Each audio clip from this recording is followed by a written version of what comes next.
Muy bien, continuamos en Radio Cámara, dentro del ámbito del área de pensamiento estratégico. Le damos la bienvenida al arquitecto Guillermo Tella. Él es vicepresidente del Consejo de Planeamiento Estratégico de la Ciudad de Buenos Aires. Guillermo, ¿cómo estás? Bienvenido. Bien, muchas gracias, Javier, ¿cómo estás? Bueno, un gusto poder saludarte y poder conversar del trabajo que estás realizando para el área de pensamiento estratégico dentro de lo que es esta nueva publicación, la cual se está desarrollando. Hablamos del libro Construir 2034 y en esta ocasión vos hablas de cómo desarrollar un fondo para el desarrollo urbano en tu expertise, ¿no? En lo que refiere a urbanismo, a desarrollo dentro de una ciudad. Contanos un poco cómo has encarado este trabajo. Sí, desde el área pensamiento estratégico venimos desarrollando para la Cámara una serie de estudios vinculados al ordenamiento territorial, a la generación de instrumentos para eficientizar los procesos de desarrollo y demás cuestiones. Diversos temas hemos ido abordando.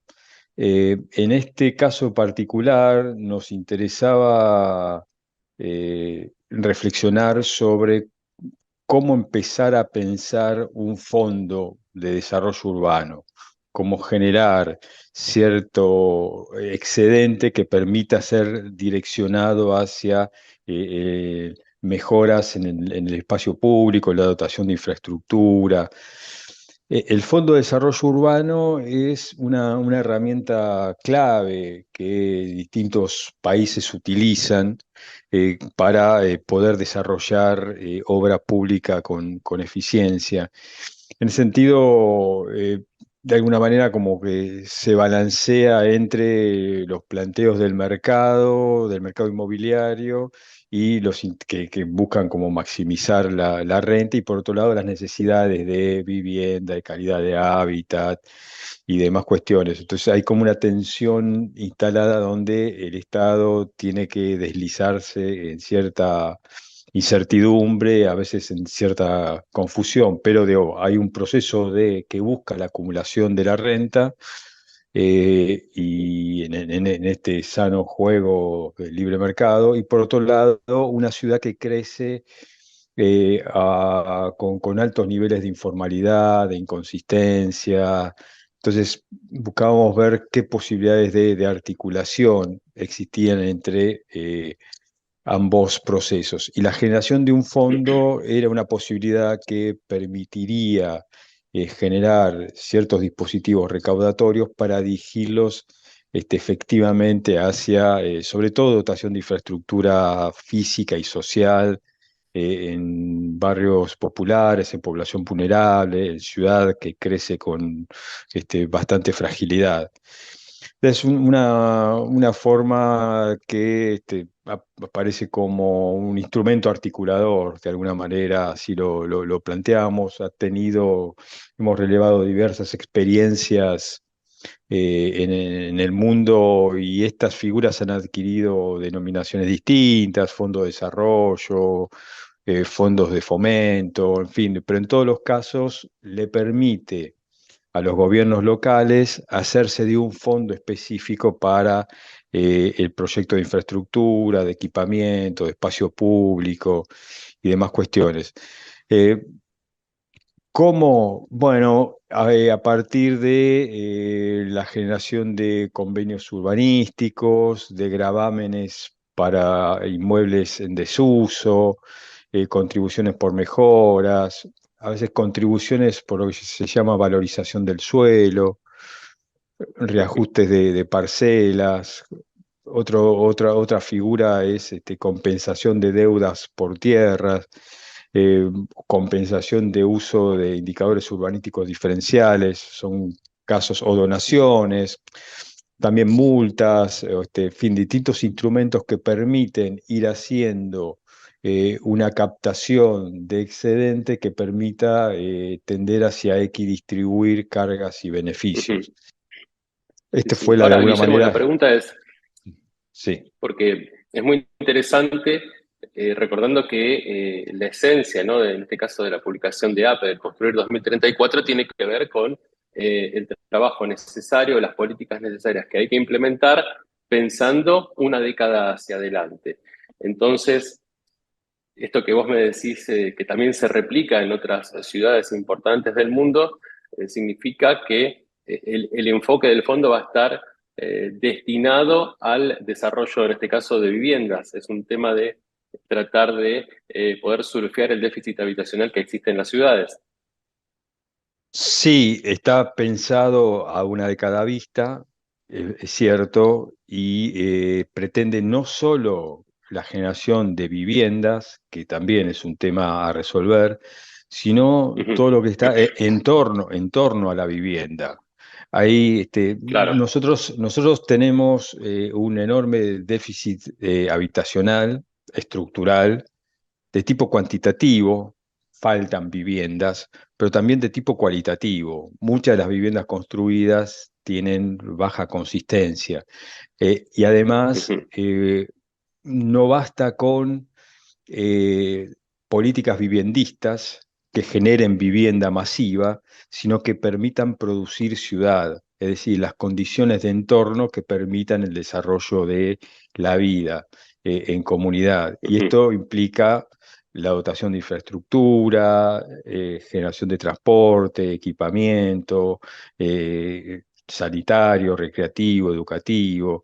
Para esto empiezan a aparecer el destino de estos fondos, que tiene que ver con fortalecimiento de la economía local, mejora de las condiciones del entorno, generación de infraestructura, en fin, cuestiones vinculadas a atender el déficit de equipamiento, el déficit de infraestructura, y decimos infraestructura física y también infraestructura social. Todo lo que tiene que ver con los fierros, por decir de alguna manera, pero también con esa infraestructura Sí. social que tiene que ver con espacios contenedores de inclusión y demás, para de alguna manera contribuir a mm, amortiguar los procesos de crecimiento extremadamente asimétricos con lo que se viene produciendo ciudad en las últimas 2 décadas, por lo tanto.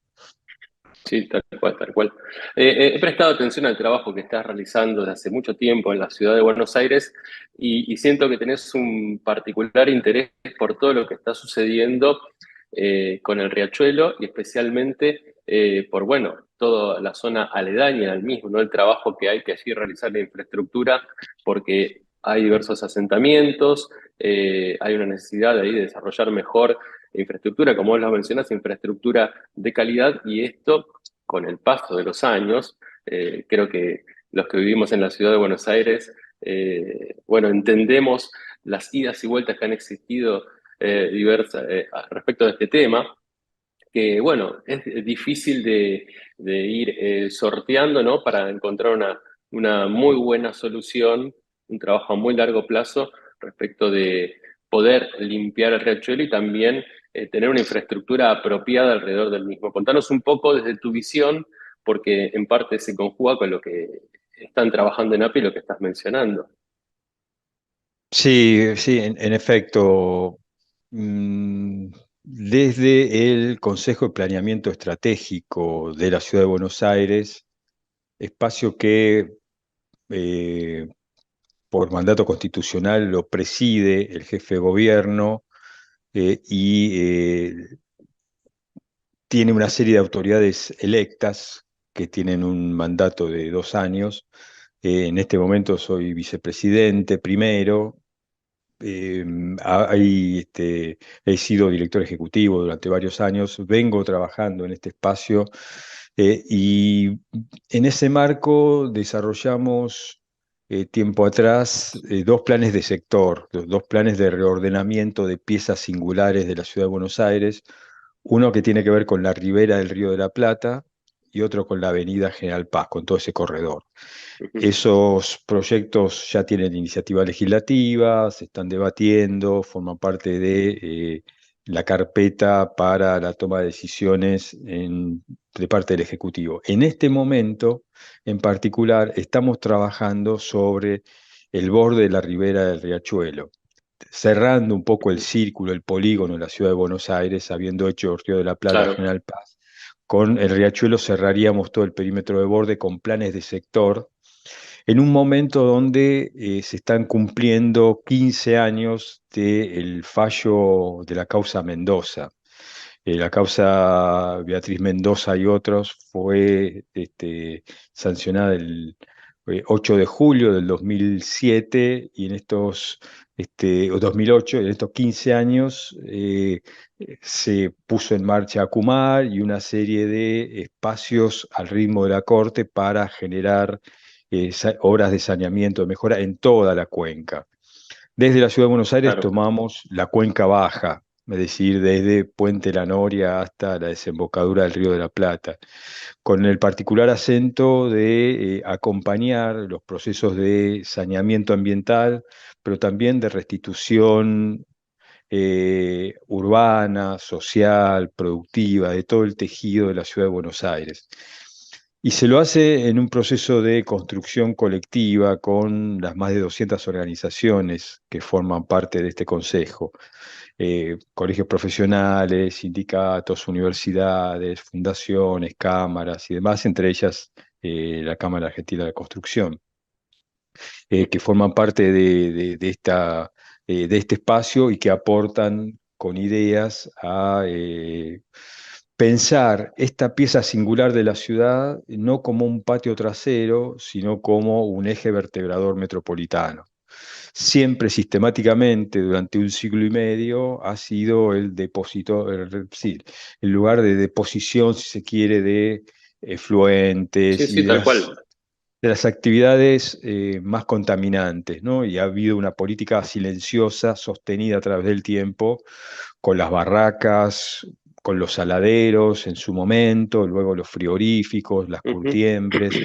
Bueno, todo este proceso requiere una revisión, una reversión y una puesta en valor para empezar a transformarlo en una especie de Sena de Buenos Aires, un río Sena como el que vertebra ujú, París o un Támesis como el de Londres. En fin, no que sea tal cual.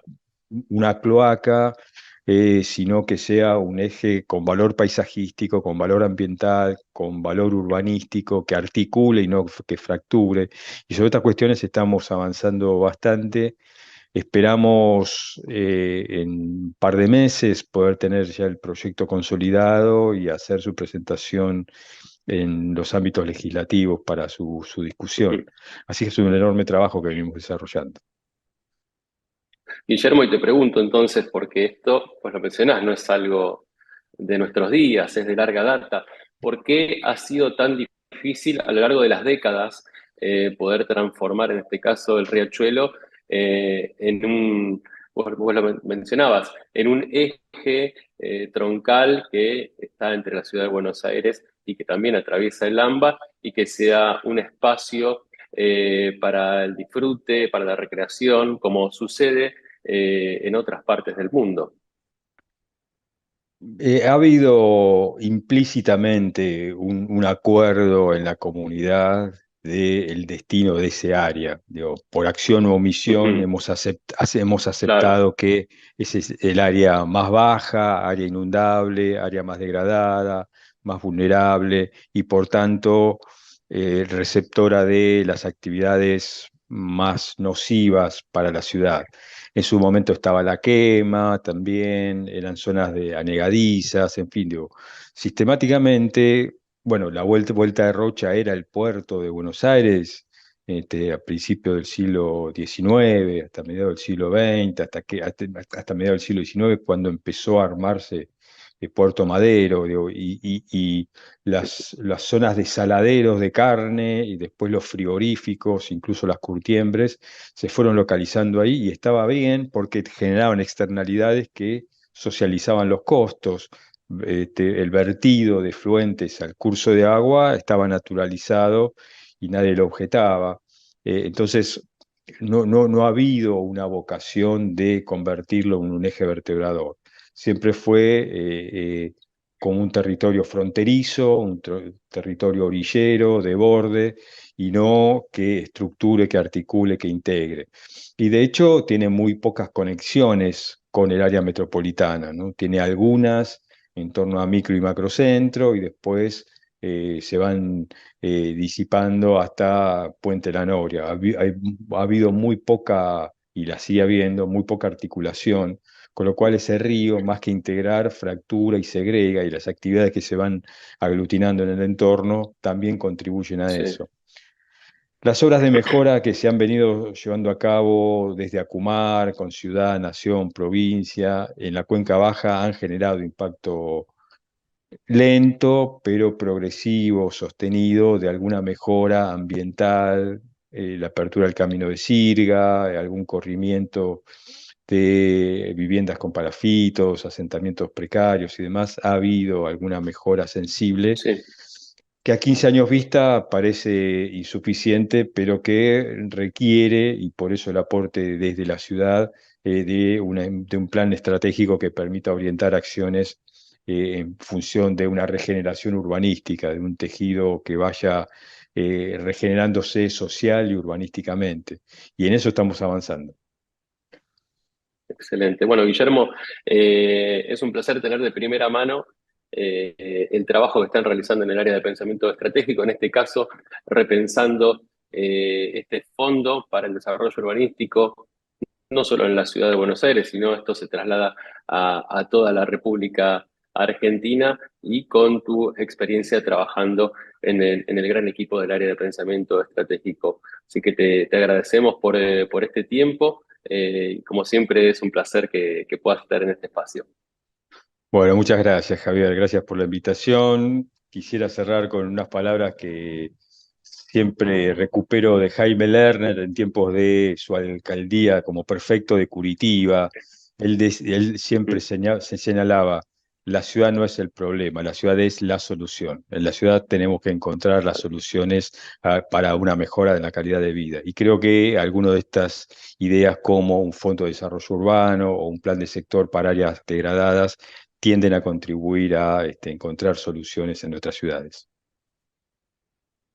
Excelente, Guillermo. Gran abrazo. Estamos hablando en cualquier Bueno, momento.